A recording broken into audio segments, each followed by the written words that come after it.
Black gold game, Pakistan's new hope, or just another illusion? Imagine a country whose economy is somehow surviving on oxygen support, where every new day begins with fear. Will petrol be available today or not? Will there be electricity or not? What will happen to the dollar tomorrow? And that very country suddenly announces that it has discovered black gold. Suddenly, there is a wave of celebration in TV studios, smiles on leaders' faces, big promises in speeches.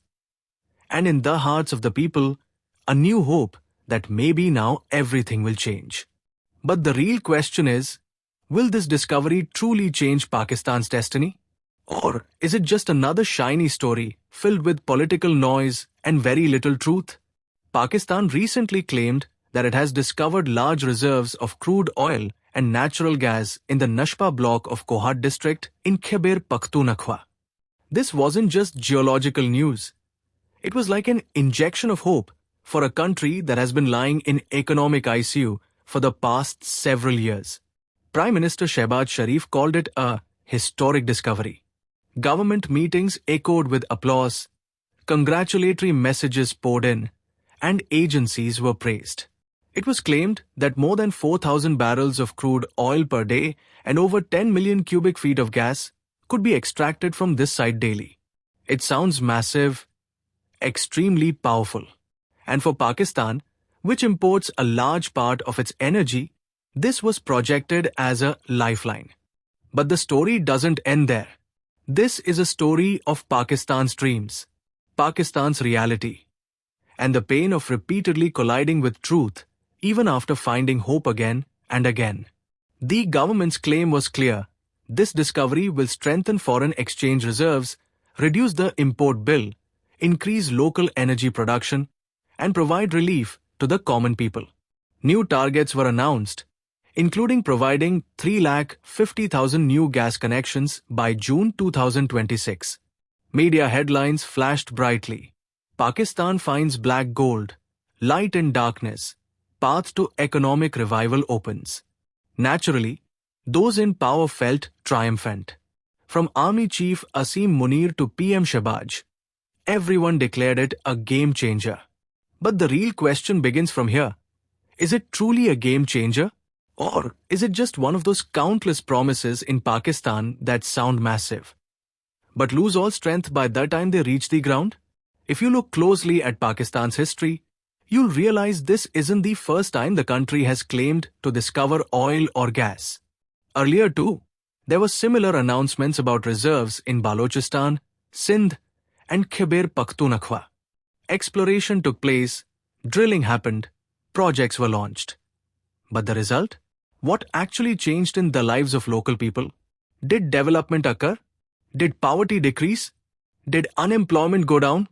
The truth is, the very regions from where resources were extracted are still among the most backward areas today. Khyber Pakhtunkhwa and Balochistan. Both provinces are overflowing with natural resources. Oil, gas, minerals, coal, everything. But development, education, healthcare, infrastructure, all of these remain big question marks. The pain of the local people is this. The resources come from their land, but the benefits are taken away by others. Power remains in the hands of Islamabad and Punjab. Money keeps circulating among elite circles, and the very lands from where this black gold is extracted continue to struggle even for basic facilities. That is why there is resentment, anger, and decades of protest voices coming from these regions. So will this new discovery finally change the ending of this story? This is the point where things become dramatic. The government builds its narrative. This discovery is a blessing for Pakistan. They say it will reduce the import bill, strengthen the dollar, and end the energy crisis. It sounds cinematic, but ground reality runs on economics, not speeches. 4,000 barrels of crude oil per day sounds impressive on paper. But what is Pakistan's total oil consumption? Compare the two, and it looks like just a drop in the ocean. Gas production is good, but what about the distribution network, leakages, circular debt, corruption, all of which already exist? If the system remains the same, governance remains unchanged, and institutions stay weak, then will simply finding oil really change the nation? This is the uncomfortable truth Pakistan perhaps doesn't want to talk about openly. And the biggest question: will these resources actually reach the common people of Pakistan? Or will they too become part of elite capture? Pakistan's history shows that power, the army, and the political establishment often control the country's resources together. Provinces complain that revenue sharing is not fair. Balochistan, in particular, has been raising this voice for years. It's our land, our resources. Then why don't we benefit? The same narrative is now emerging among the people of Khyber Pakhtunkhwa as well. They ask, if resources are being discovered, then why don't local schools improve? Why don't hospitals get better?